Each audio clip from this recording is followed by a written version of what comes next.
Olá, queridos amados irmãos, que a paz e a alegria do Senhor ressuscitado esteja e permaneça em vossos corações. Sejam todos muito bem-vindos e que alegria poder estarmos juntos mais uma vez para poder meditar a palavra de Deus.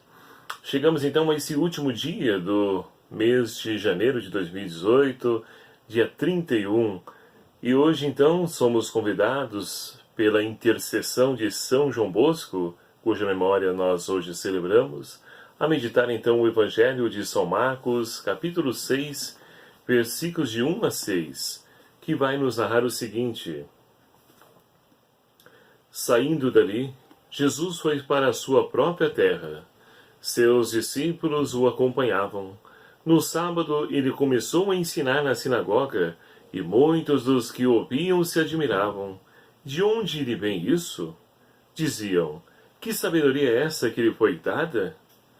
E esses milagres realizados por suas mãos? Não é ele o carpinteiro, o filho de Maria, irmão de Tiago, José, Judas e Simão? E suas irmãs não estão aqui conosco? E mostravam-se chocados com ele. Jesus então dizia-lhes: um profeta só não é valorizado na sua própria terra, entre os parentes e na própria casa.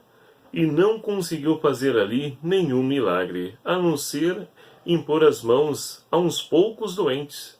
Ele se admirava da incredulidade deles e percorria os povoados da região ensinando. Palavra da salvação. Glória a vós, Senhor. Caríssimos irmãos e irmãs, somos convidados então a esse último dia do mês de janeiro, finalizando o primeiro mês já do ano 2018.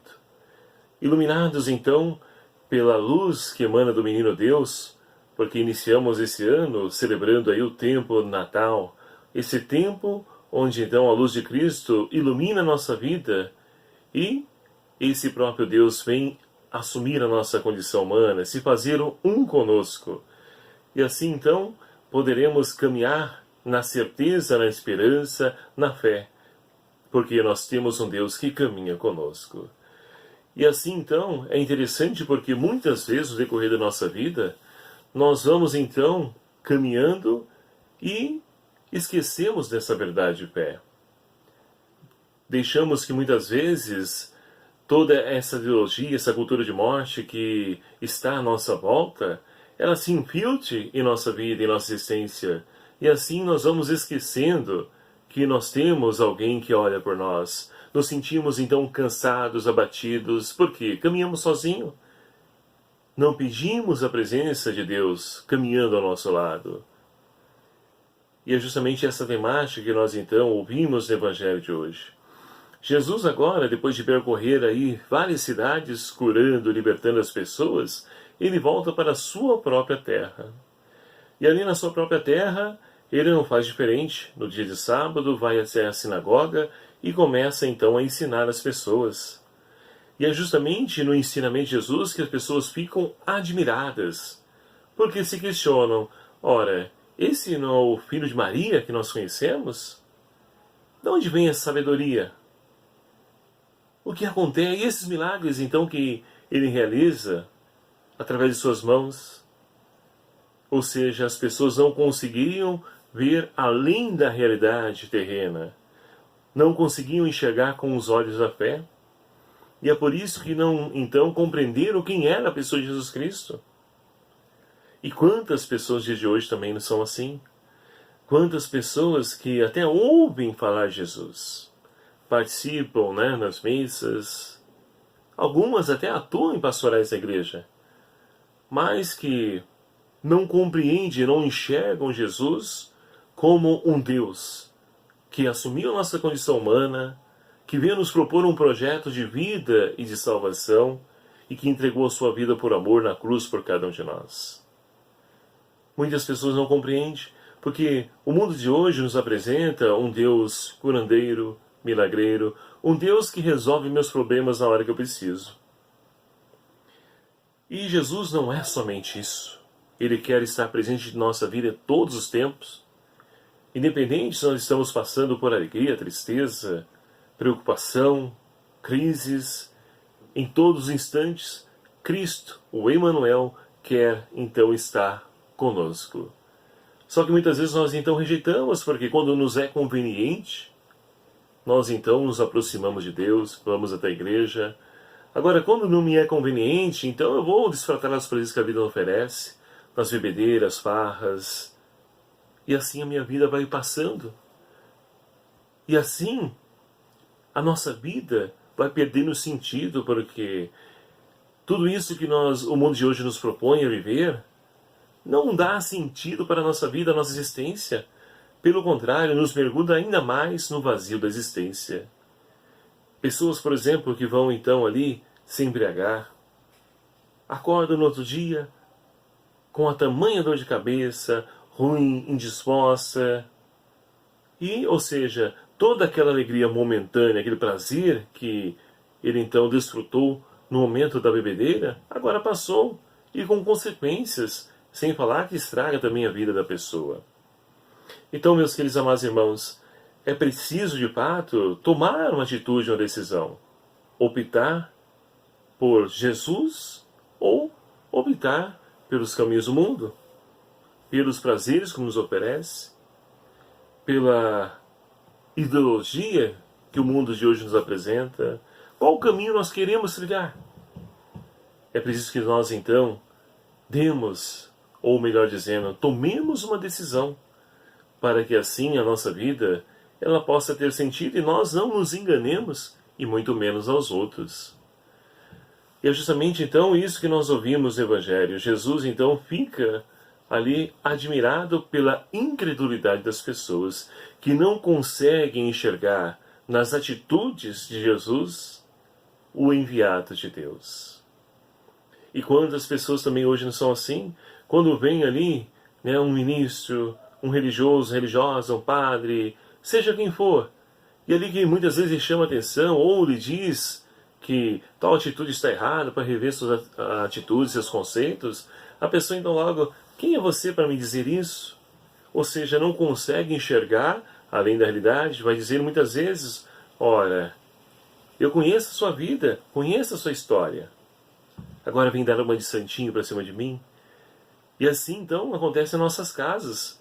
Por isso Jesus vai dizer, vai ficar triste, ora, ele não pôde realizar muitas curas ali, prodígios, milagres, apenas alguns doentes ele tocou a mão e foram curados.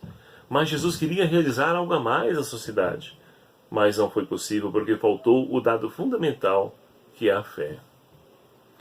E na nossa família muitas vezes também é assim.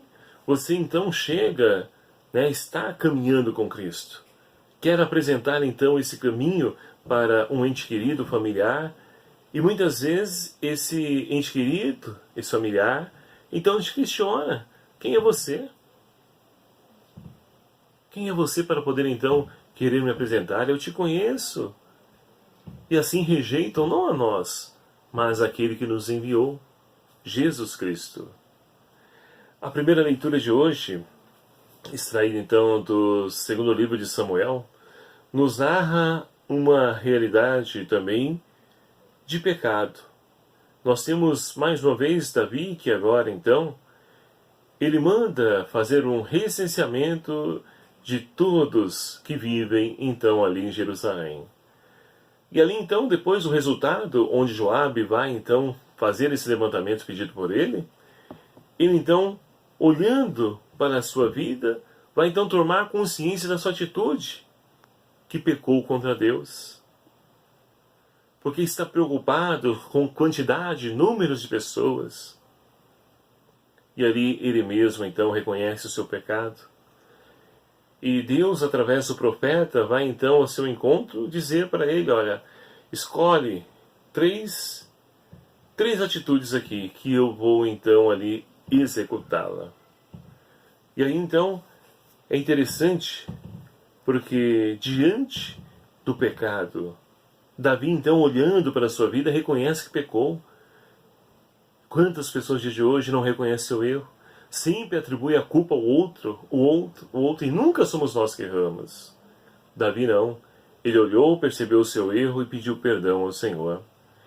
E assim é interessante porque o profeta Gade, que diz então a Davi em nome do Senhor, propõe-te 3 coisas, escolhe uma delas e te afligirei. E assim então, Gade vai dizer para Davi: preferes que venha sobre a tua terra 7 anos de fome, ou que fujas durante 3 meses diante de teus inimigos, que te perseguirão, ou que a peste assole a tua terra durante 3 dias? Reflete, pois, e vê o que devo responder a quem me enviou. Já imaginou a situação, a cena?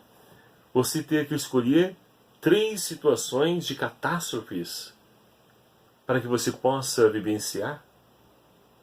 E Davi então chega à seguinte conclusão: olha, eu prefiro então sofrer nas mãos de Deus, que é misericórdia, do que nas mãos dos homens. Então até nisso Davi era sábio. E ali então ele opta pela peste, que durante 3 dias matou multidões de pessoas em Jerusalém. E assim, Davi então, reconhecendo o seu pecado, vai rezar a Deus dizendo: olha, não foram eles que erraram, que pecaram, foi eu, então puna a mim, que o pecado venha, ou seja, sobre a minha casa, e não as pessoas inocentes que não têm nada a ver. Davi era um homem santo e que nos ensina a podermos então agir com justiça, trilhando os caminhos do Senhor. Como o salmista de hoje nos convida: perdoai-me, Senhor, o meu pecado. Pecamos. O primeiro passo é reconhecer-se pecador. O segundo, mergulhar-se, abandonar a misericórdia de Deus. E o terceiro passo é justamente recomeçar. Não podemos ficar paralisados diante dos nossos erros, mas é preciso continuar trilhando sempre os caminhos do Senhor. Que Deus então nos ajude nessa nossa caminhada. Que possamos então reconhecer na experiência de fé quem é Jesus Cristo, enxergando além dessa realidade com os olhos da fé, para que assim possamos também agir com justiça como Davi agiu. E que o Senhor então perdoe todas as nossas iniquidades, nos conceda sempre uma nova oportunidade de reconstruir, de recomeçar uma nova história. Louvado seja o nome do nosso Senhor Jesus Cristo, para sempre seja louvado.